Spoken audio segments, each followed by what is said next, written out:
Welcome to the Castle of Spirits, episode number 7. I am your ghost keeper, Jane. And I'm the ghost keeper named Vince. That's right. So... Pleased to meet you. I guess you already guessed my name. Wow. Lame. A little sympathy for the devil there. So Vince, how was your week? Oh, I had a birthday this week. That's right. Your first birthday in the castle. Yeah, it is. Played hide and go seek in the dungeon. Oh, that was fun. You got lost down there for a few hours. And something came up behind me and poked me. It might have been the librarian. I think I actually accidentally sat on a candelabra, but... Oh, that doesn't sound comfortable. That sounds like something I do, though. Yeah. So you had a birthday, and we celebrated it by doing nothing. We ate pizza, and we watched Halloween. How did you like Halloween Ends? No spoilers, of course. There's no spoilers if you haven't seen it yet, but we just watched it last night. I think I liked it. Mm-hmm. I was underwhelmed. Previously, I had been So you liked it, you just had it too built up. It wasn't as clever as I thought it would be, as I hoped it would be. It was, I would say that maybe it was a little bit, I don't want to say pedestrian, but it did remind me of some of the other movies in the series like Halloween 4, 5, and 6. And see, I'm not familiar with those, so I didn't feel that way. I liked it. It wasn't my favorite of the series, but I liked it. And by the series, I mean this last 3. Right, the new timeline, the alternate timeline in the Halloween universe. Right. Won't give anything away, but let everybody make their own minds up about the movie. I don't think that this is the end of Michael Myers. Really? I mean, you would hope with the title like Ends that it would be. But anyway, let's get off the subject before we accidentally give something away. So what do we have going on this week? What are we reading? What are we sharing from the castle? Oh, well, first of all, news from the castle. We opened up a new room in the castle. It's the lounge. And the lounge is made for casual conversation. So in each of these episodes, we ask a question. You know, have you ever seen this? Have you ever experienced this? Or whatever. So in the lounge, we'll try and keep an updated question on there. And you can go there. It's really quick. It can be completely anonymous. You just answer the question and we might read it on an episode. So the question on the lounge at this moment is, have you ever seen a cryptid or experienced any kind of a cryptid? And we are looking for more than just a yes or no answer, obviously. If you have, just give us a quick rundown of it. There's a character limit of 800 there. So if you find that you can't tell all of your story in there, then you're going to have to submit it in submit your story and have it be an official story published on the website. So that's what I was going to ask the question. At what point might these stories end up being published on the Castle of Spirits website library versus something that we talk about on the show? Well, I was thinking right now my intention is just that these are things that we'll potentially read on episodes. But, you know, if it looks like we're getting some really good bite-sized stuff there that we just feel like we really should publish this, then maybe we will start publishing it. We'll, have a reading nook. So outside of the library, we can have a reading nook with short little bite size. We'll see. I like the way you think. I do too. And of course, we are already collecting true ghost story submissions, true paranormal story submissions for November. Yep. We have a bunch in there, right? Yeah, there's several in there right now, but there's always room for one more as the story goes. It's a big library. Mm-hmm. It's an infinite library. It's got infinite size. No, that's ridiculous. Well, the concept of infinity is something that I don't think I can wrap my mind around. Not at this hour. It doesn't matter what hour. It's pretty early, isn't it? It doesn't matter what hour of the day it is. Late, early, middle of the afternoon, coming out of a nap. Give me infinity, and I give you a blank stare. I mean, you pretty much throw those blank stares around pretty frequently anyway. Well, you're always telling me to stop making faces, so what do you expect? But you don't. Well, I was born this way, It's kind of like an inheritance. A biological imperative to make faces.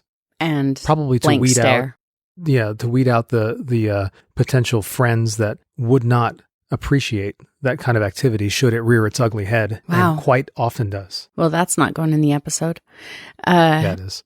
So Jane, tell me, do you have a story that you would like to read from the castle archives today? I do. And it is from our newly published October 2022 batch of stories. The New Blood. Mm-hmm. Just to remind people, we have several places on the website where you can find cool, true paranormal stories. Mm-hmm.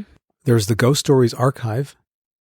There's the Spookiest Stories Archive, which were collected from reader-submitted stories over the years. And then finally, there are the classics. Mm-hmm. Today, I'm reading from the Spookiest Stories Archive. But I think I would rather hear your story first. Okay. To set the mood.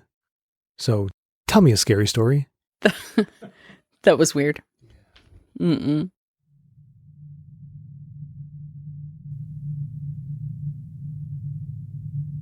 Ghosts of Okinawa. Anonymous, October 22. The following are just some of my experiences while I was stationed in Okinawa, Japan, from 2011 to 2015. While it is a beautiful island, anyone who has been there can tell you that the spiritual activity is rampant. This is, no doubt, a direct result of it being the site of the final major battle of World War II. Countless thousands of men, women, and children died during this battle on both the Allied and Japanese sides. I suspect that many of the Ryukyu spirits, the native peoples of Okinawa, harbor some resentment toward both American GIs still living in their homeland, as well as Japanese who had occupied the island. Many fellow service members I have worked with were very much against the belief in ghosts or the supernatural, until they were stationed in Okinawa. I have heard many wild stories, but I will primarily relay my own. Upon moving into our house in Okinawa City, we started noticing strange things, the kinds of things you don't see with Western spiritual activity. It seemed far more aggressive. For example, I would often see shadows moving behind me in the hallways in the mirror. More than once, my wife and I would hear screaming in the house, only to find nothing on inspection. A baby gate we had installed in the hallway would open and slam shut in the middle of the night, waking us up, with no evidence as to what caused it. At one point, it appeared that our toddler was interacting with something that wasn't there. She would often point to nothing and just start chatting away. I eventually got the gut feeling that it was multiple entities we were dealing with. I tried to show them through my words and actions that I harbored no ill will towards them, and that I respected their culture, language, and history. One day, I had enough because it was starting to terrify us in the house, so I loudly proclaimed that I didn't mind that they were in our house, but I just wanted them to stop trying to scare us. After that happened, I did not notice anything more nefarious again in the house, only more playful activity which did not bother us. If anyone is interested in Japanese ghosts, I would highly recommend looking up yurei or even yokai for some examples. Some coworkers of mine experience things like a rokyorokubi, a woman with a long neck who can look into your window on higher floors of a building. One coworker, who was staunchly and adamantly against the belief in ghosts, eventually had to move out of his house because the activity was too threatening to his family. His child would tell him how a man would come in through the window on the 3rd floor and tell him he was going to rip his skin off, among other things. Thank you again to Anonymous for submitting that in October of 22. You know, I've always, maybe it was since I saw The Karate Kid, but, you know. Oh, boy. I've always, since '84, wanted to visit Okinawa. It just seems like a really fascinating place. Mm-hmm. Now that fascination is done and over with, because that story just thoroughly scared me. All right, so what did he call the woman that can, with a long neck that can reach up to the top floor? What is that? It is called a rokyorokubi. And I have a Wikipedia article on it. Oh, yeah? Yeah, and there's some images that are terrifying. And here, I'll show you this one off of the Wikipedia article. I'll link to it in the show notes, but also if you just search for it on Wikipedia, you'll find it. So what do you see there, Vince? Whoa. I see what looks like something out of John Carpenter's The Thing, only with, I can't really make out what the long ropey neck is connected to down there on the ground. It looks like it might be the body. Like It's her body. Oh, her own body is lying. But yeah, there's an incredibly long neck, ropey, as I said. Mm-hmm. Not an especially evil looking face attached to the end of it, but when you see the neck and compare, it could be the most beautiful woman in the world, and still she's going to terrify you. So there's a couple different things with this legend that I found, mostly just through this Wikipedia page. Some people do interpret it as a neck. Some people interpret it as not a neck, but just a connection between the head, which is disconnected from the body. So it's like you said, like a ropey thing that's connecting the head to the body, so the head can't get too far away. And there's other versions of the Rokyo-Rokubi where the head actually comes off and it's completely separate and the head flies around. So I was trying to figure out what's the deal with this ghost? What does it do? Why is it scary aside from the obvious? And there's a couple different things I read about in the Wikipedia article. One story is that it doesn't really do anything, but it licks the oil off of lamps, which, okay. And that it's just scary because it'll like come and look in your windows or whatever. But another story that I read in here is that the head that detaches completely may come and like suck your blood. So like a vampire type thing. It seems that there was some stuff in here that kind of, the whole, the thing about, this woman has, she did something wrong. She did something bad. She's got mental illness. She's, it's a product of her emotional state, things like that. So there was a little bit of that too. These do tend to be female, although I did see that they can occasionally be male, but they are mostly women who turn to Rokyo-Rokubis. So what I thought was interesting was I was doing this research this morning, looking at the Wikipedia article, and there's some really terrifying images. If you do a Google image search for Rokyo-Rokubi, there's some great art out there that's really terrifying. But most great art is terrifying. Then I was just kind of, scrolling through Facebook like you do in the morning over coffee, and one of my friends on Facebook shared this movie poster for a series that's coming out in January on Netflix. Do tell. And Vince, what do you see here and what is it called? Well, what I see here is the image of a headless body and a bodiless head. And it's called Japanese Tales of the Macabre. And this sounds like the bomb, as the kids are saying these days. Boy. So I thought that was really, synchronous. That I was just looking up the Rokyo-Rokubi, and, it's not just all about neck extensions. There was one story also where a woman was laying in bed, and she turned over or something, and her head kept rolling, and her head fell off and then went flying around.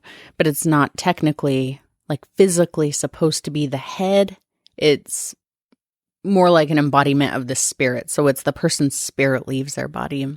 So I guess we'll check that out in January. But I have to say that some of the Japanese folklore and lore and, just general horror is terrifying. Yeah. And it makes it seem as if there's nothing really scary that happens in the United States of America. Well, yeah, because, I mean, I think that all cultures have their stories, right? And I'm particularly interested in stories like this from different cultures because it's just really crazy to see how they differ from the things that we're so used to in American culture, right?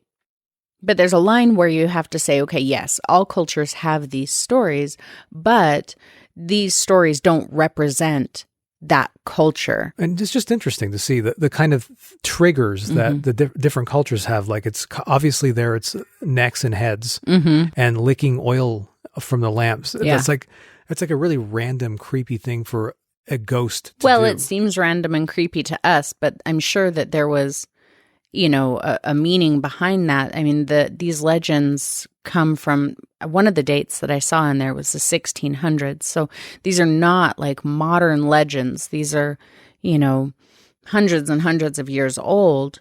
And so I'm sure that licking oil from lamps came from something very specific. What that specific thing is, I don't know. But, it could have been like a cultural signal.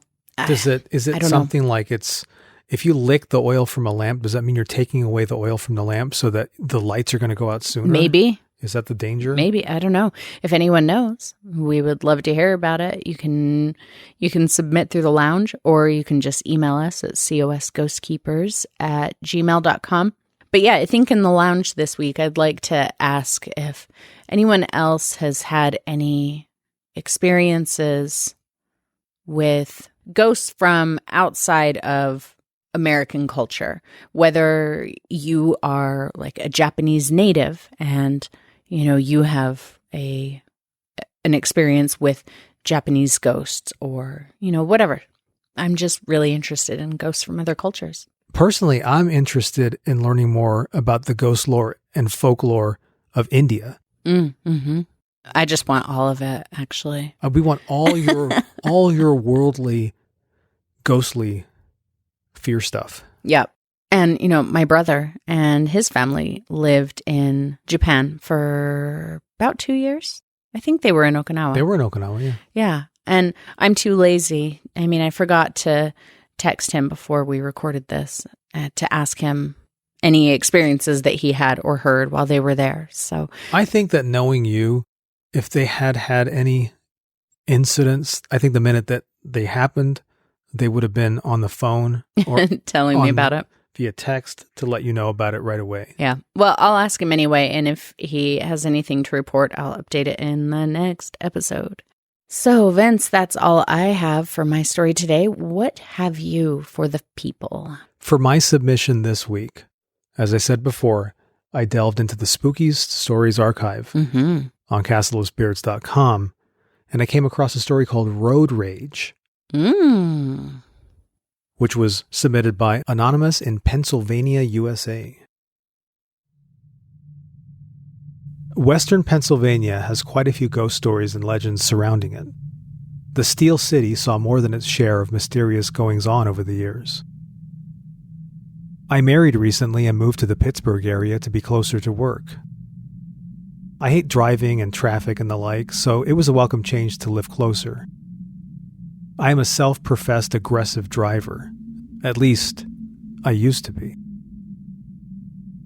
The road on which I travel to go to work immediately brings to mind haunting imagery, a dark, twisting road in the thick of well-forested area, so it came as no surprise to me when I learned from one of the locals of a legend circulating about that road. It came to be that I was heading into work early. It was dark out, cloudy, no moon, and extremely quiet. I'd had a strange feeling since I'd woken up that morning, like the feeling you get right after you've seen a great horror movie. You know it's fiction, but you still avoid mirrors for a while just in case there really is something there. I headed out and arrived at the road in short order. This road is a 2-lane, one-way road, so there's no oncoming traffic for the stretch of it. Since it was early, I decided to keep toward the center of the road. Deer abound in this part of the town, and I had no desire to hit one. It was really dark, and some fog had gathered. I put on my high beams so I could see a little better. I heard a car somewhere behind me, but I couldn't follow it because of the bends in the trees. The wind was blowing, and the fog seemed to be getting thicker. Ahead of me, I noticed some taillights. I shut off my high beams and slowed down so as not to scare the car in front of me.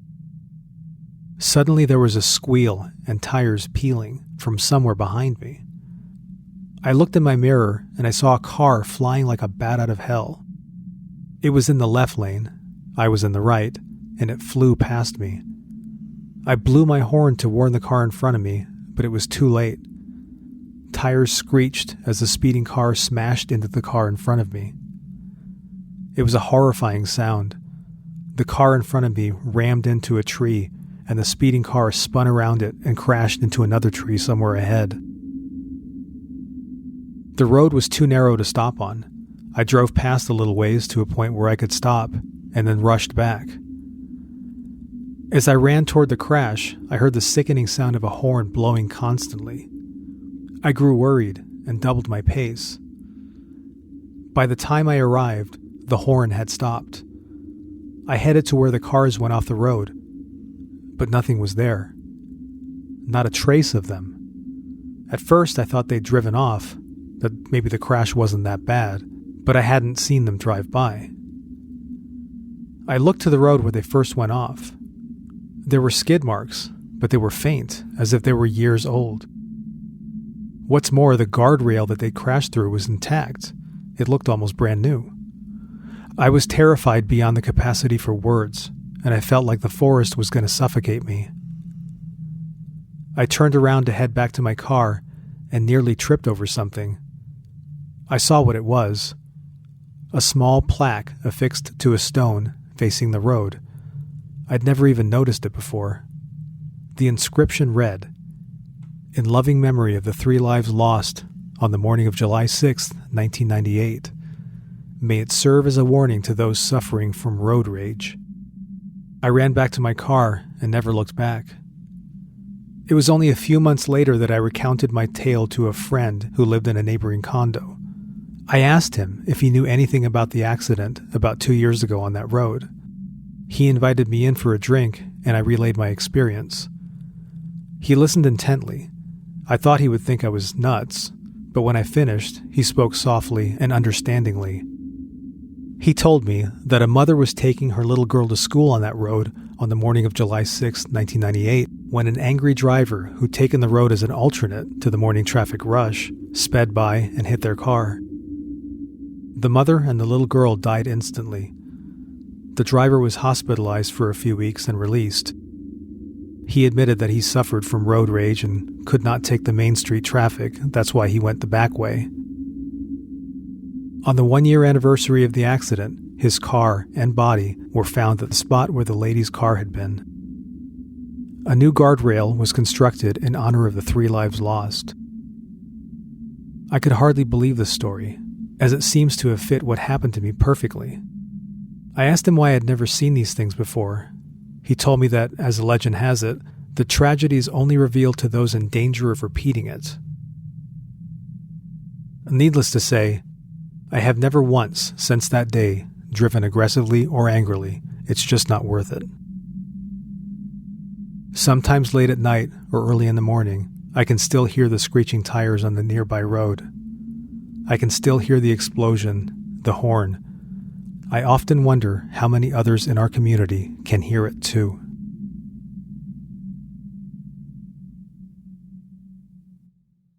And that story was called Road Rage. It was written by Anonymous in Pennsylvania, USA, and it's found on the Castle of Spirits website under the Spookiest Stories archive. That was really great. It was heartbreaking, but the idea of running back and hearing the crash still, the horn and everything, and then there's just nothing there. Yeah, and it's not often you get a ghost story with a message. Mm-hmm. The whole story just calls to mind the phenomenon of aural or sonic hauntings. Mm-hmm. That sort of thing fascinates me. I think a lot of people, when I think about a haunting, I generally think about seeing a ghost. Mm-hmm. some sort of spectral figure that you cannot hear, you cannot communicate with. But in this case, everything came back. Mm-hmm. Not just the sights, but the sounds. Right. The sound and vision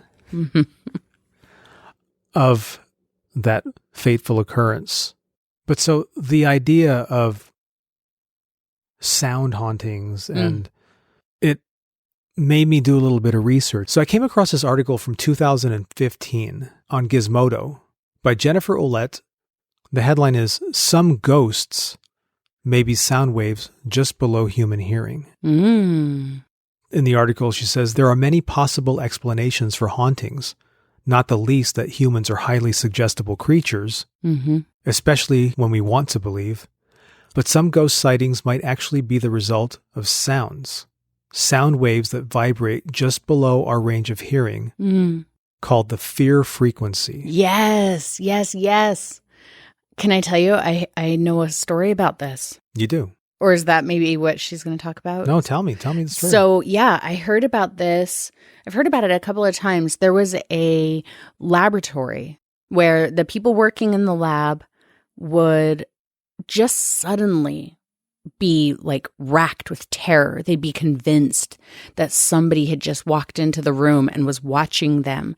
And so they started talking amongst themselves about the place being haunted, and it would be instant. Like they'd be fine. They'd be going about their business. Suddenly, nothing changed, but they were just terrified. Now, did this happen to everybody all at once or individually, or? Well, whoever was in the lab at the time, whether it was one person or a couple. So 3 people could be in there and all of a sudden. Well, yeah, I don't know how many people were there, but yeah, and this was a thing that happened constantly to the point where people were like running out of the lab or, just leaving. They couldn't handle it. But these are all scientists, right? So they're like. So they didn't immediately go to, are we on Native American burial ground? I don't know, probably, because that's where it always goes. They sought other answers. Yeah. Well, yeah. So they did. They were like, okay, well, let's research this, because why is this building suddenly, quote unquote, haunted? And I think it's been a while since I heard of it, but it seems like they started noticing that it would happen every day right about the same time, that suddenly this terror would set in. And I don't know how they figured it out, but they figured out that there was a fan on the top of the building that every day at this certain time, this fan would turn on, like circulate the air throughout the building, whatever. But the fan was, it was old, it was getting worn, it was faulty somehow, something. And it was creating this super low frequency that couldn't be heard with the human ear. But that frequency was this, what did you call it? The terror frequency? The fear frequency. The fear frequency, yeah. So as soon as they discovered that and they repaired that fan, it stopped happening. It never happened again. So sorry to trounce on your segment. But no, that's okay, because the article is interesting. I'll link to it in the show notes. But in case anybody wants to read the entire article.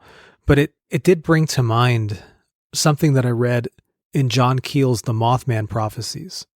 There was an area in Point Pleasant, West Virginia, where John Keel reported being stricken with fear every time he drove past this one short stretch of the road.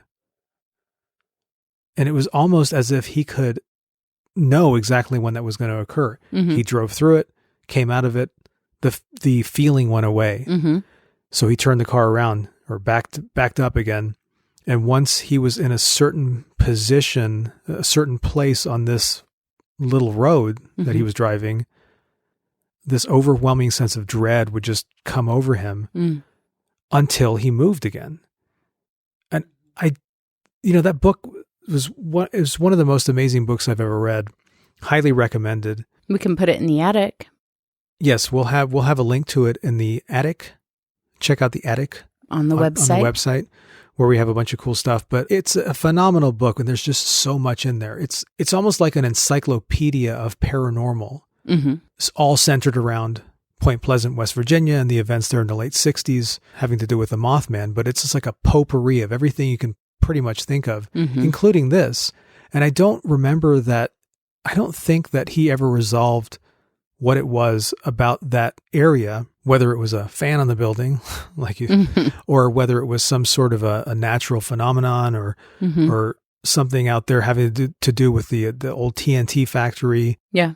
But or it could have been some kind of a magnetic, something in the Earth's crust, the magnetic, whatever, magnetic field being a little bit isn't stronger. Isn't that what happens in the mystery spots in the roads where cars roll uphill? I've heard of those, but I've never been to one. But from my understanding, it's more like a visual optical illusion with those.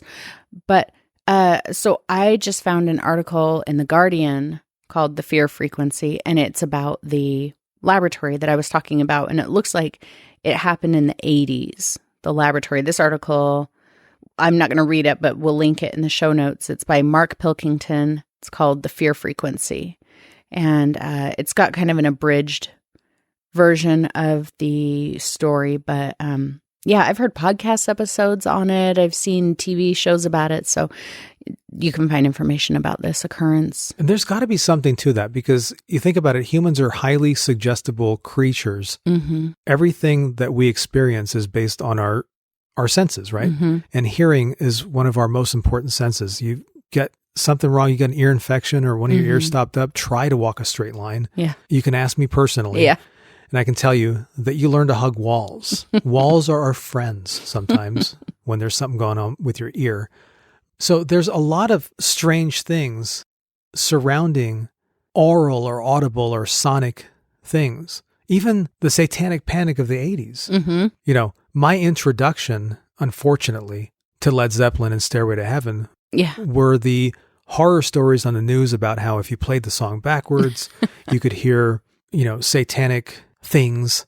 Of course, I had to go out and buy the album right away and play it backwards. I eventually played it forward and realized what cool music it was.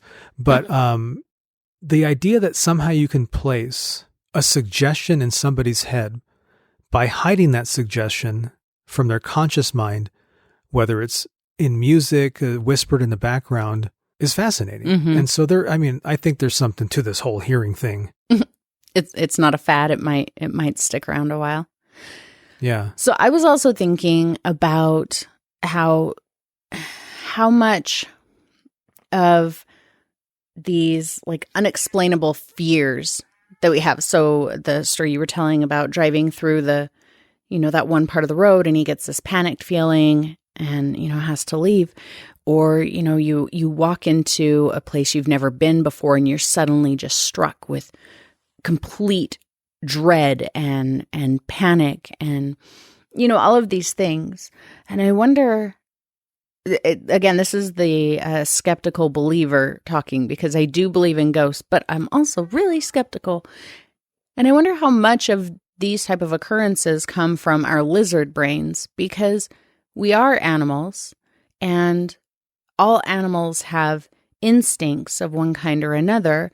And as humans, we've kind of learned how to live beyond instincts, right? There's a lot of things that animals typically do that we probably did before, civilization, that we don't do anymore. And I wonder how much of it of these hauntings are really just our lizard brain saying something about this is dangerous. So, for example, like mice will run along baseboards and they cuddle up to the side of something when, a mouse. If you see a mouse in your kitchen, for example, the chances that it's going to be running down the middle of the floor or just sitting in the middle of the room, very, very slim. See, hurry up when you're talking about mice, because you're agitating the cat. The ghost cat he's looking for the mice. But that goes against a mouse's natural instinct. It doesn't want to be out in the open because it's exposed to predators. So it runs along the baseboards of a wall. So there's potentially things about maybe this road that John Keel was driving down this road. Something about it may have triggered an instinct response in his brain that said this is a dangerous situation because there might be a predator, but he doesn't recognize that impulse because we're not conditioned to recognize those things anymore. Just like, if I'm in a place where there's a lot of like tight corners that you can't see around, my instinct is don't put your back to those corners and make sure that you keep your eye on them. Right? Because there could be something that pops out from around those corners. It doesn't mean that I'm psychically, sensing a ghost that's hanging out in that corner. Well, and it also, although I'm sure it could be that too. That's true. But it also could be, a lot of it is going to have to do with what you're doing and what you're experiencing at the moment. He's out there, he's in town researching a Mothman, something terrifying, and UFO phenomenon and Men in Black. So when he experiences this, somehow it's the instinct is there to connect the two things. Right. And maybe there was no connection at all. And his senses for the strange and out of place are already heightened because of what he's researching. So any normal day that he might drive that road, he may not feel that, or it may be a very fleeting feeling where he may just be having a fleeting existential dread that leaves him. Maybe he thinks it's right, just a nervous, let's hurry past this spot. But now, because his senses are heightened, this place is really terrifying. I feel like I'm going to have a panic attack or whatever. I have to get out of here right now. This must be connected, whether it is or not. Well, it reminds me of the Bader-Meinhof thing. Exactly. That we spoke about a couple of episodes ago. Yeah, the red car syndrome. When you're looking for something or when you're thinking about something a lot, you see it everywhere. Just like when you have to go to the bathroom and there is no bathroom, you have to go to the bathroom more. Or I don't think it's exactly the same, but yeah, I get where you're going with that. Or, and this brings everything, ties everything up in a neat little knot, because you're hearing our cat in the background as he's roaming around trying to make his impact on the podcasting world. Mm-hmm. Little does he know he's already an internet superstar, right? He is. Much of this begs the question, how much of our lives do we create versus experience? Yeah. You know what I mean? Do you remember that time when it dawned on us that every single time one of our pets gets sick is on a Friday night when we are at sea because the vet is closed on weekends? Right.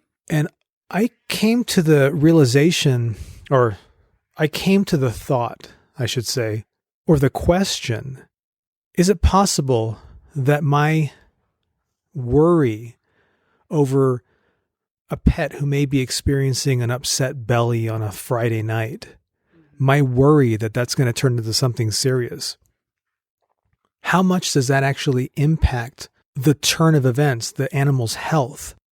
Not that I'm talking to the animal and saying you will become sicker, but just the general psychic energy surrounding that. Well, it's manifestation, like we talked about before. Well, usually when you talk about manifestation, you're talking about, I want to be, rich by the time I'm 30. I'm going to manifest these things, manifest happiness or a love life or something. Right. But this is actually changing the physiology of another living being. And I don't think that that's something that is impossible. I think it's something that probably we don't understand. And maybe that's something that we tap into unknowingly. Yeah, I definitely believe in things like that. I mean, manifestation doesn't have to just go one way. It's not just about manifesting things that you want, but I think that absolutely that you can manifest things that you don't want, whether you intend to or not, whether you believe that you are or not. I think it's possible. I think that thought is energy, right? It's not nothing. So thoughts are things, as they say. It's electric impulses and firing synapses, and which all take calories that burn, and it's energy. And I don't think that it's energy that, you have a thought and then it just kind of evaporates into nothingness. because energy isn't destroyed like that. It's got to go somewhere. And I think that it's possible that, somehow that energy goes toward manifestation.